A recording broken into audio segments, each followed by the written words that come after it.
Separation anxiety is more than just a little bit of sadness when you leave the house. It's a genuine panic attack for your beloved canine companion. Think about it from your dog's perspective. You are the center of their world, their leader, their family. When you walk out that door, their entire support system vanishes, and for some dogs, this feeling is simply overwhelming. It's not a case of your dog being naughty or trying to punish you for leaving. It is a true distress response, an expression of deep-seated fear that you might not come back.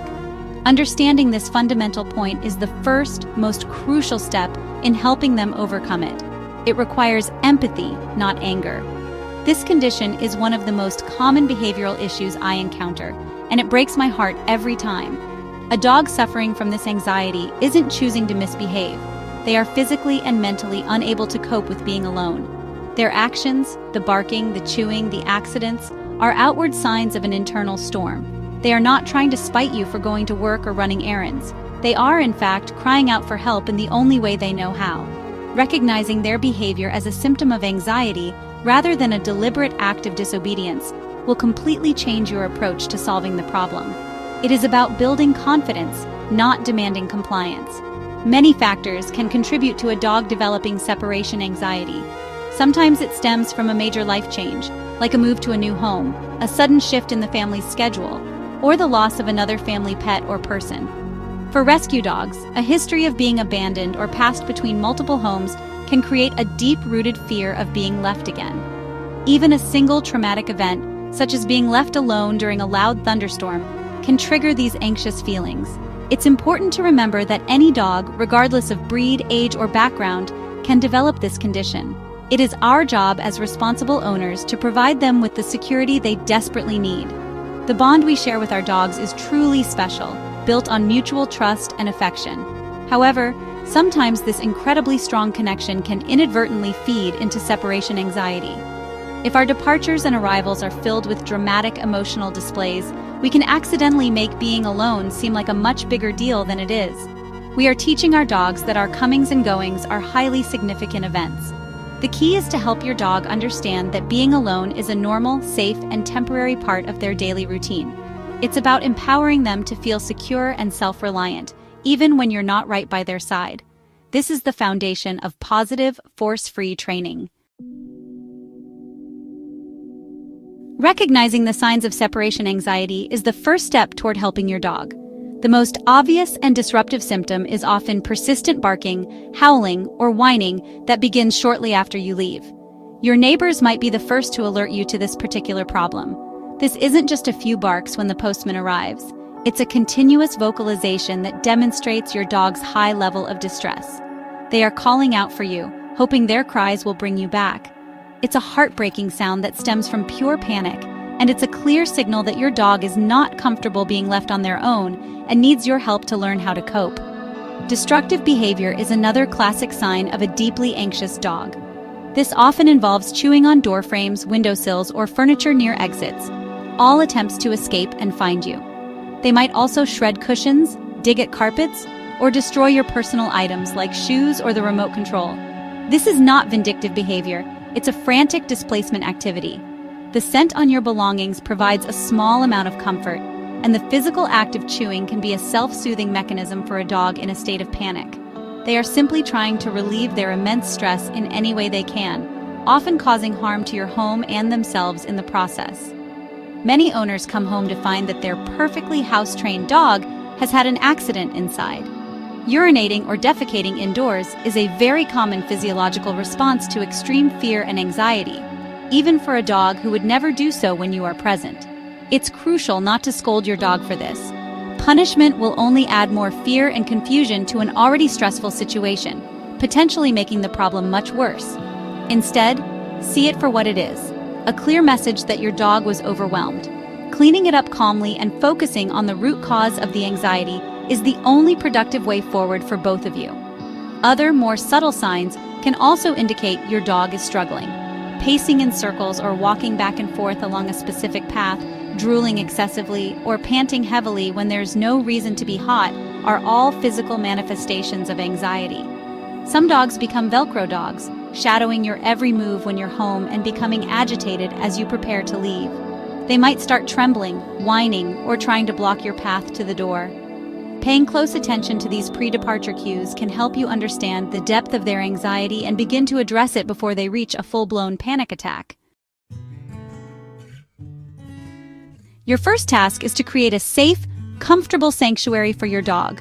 This should be a space where they naturally feel relaxed, like a cozy crate, if they are properly crate trained, or a quiet corner of a room with their favorite bed. This area should be filled with positive associations. Feed them their meals there, give them special treats there, and let them enjoy their favorite chew toys in this spot. The goal is to make this haven the best place in the world to be, second only to being by your side. It should never be used for punishment. This special zone will become their go-to spot for comfort when they start to feel a little uneasy.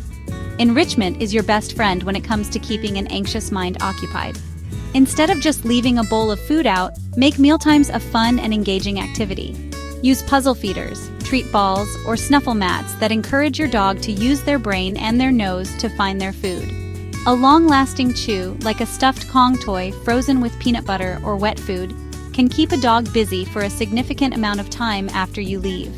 This simple distraction can help bridge the initial period of anxiety that occurs right after you walk out the door, shifting their focus from your absence to a rewarding and tasty task. The energy you project when you leave and return is incredibly important. Avoid long emotional goodbyes or overly excited greetings. If you make a big fuss, you are reinforcing the idea that your departure is a major event to be worried about. Instead, practice being calm and low-key. A few minutes before you leave, start ignoring your dog.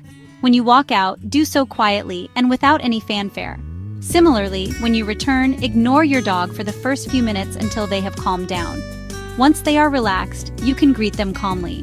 This teaches them that your comings and goings are normal, boring parts of the day. Proper exercise is absolutely non-negotiable for any dog, but it is especially vital for one with anxiety. A tired dog is a much calmer dog. Before you plan to leave for any length of time, take your dog for a long walk, a game of fetch, or a run in the park. This helps burn off excess physical and mental energy that might otherwise fuel their anxiety. It's not just about tiring them out, it's about providing structure and positive interaction with you.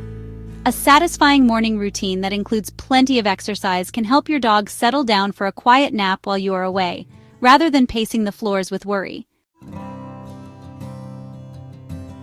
The core of helping your dog is to gently desensitize them to being alone. This means teaching them, in very small, manageable steps, that they are safe when you are not there.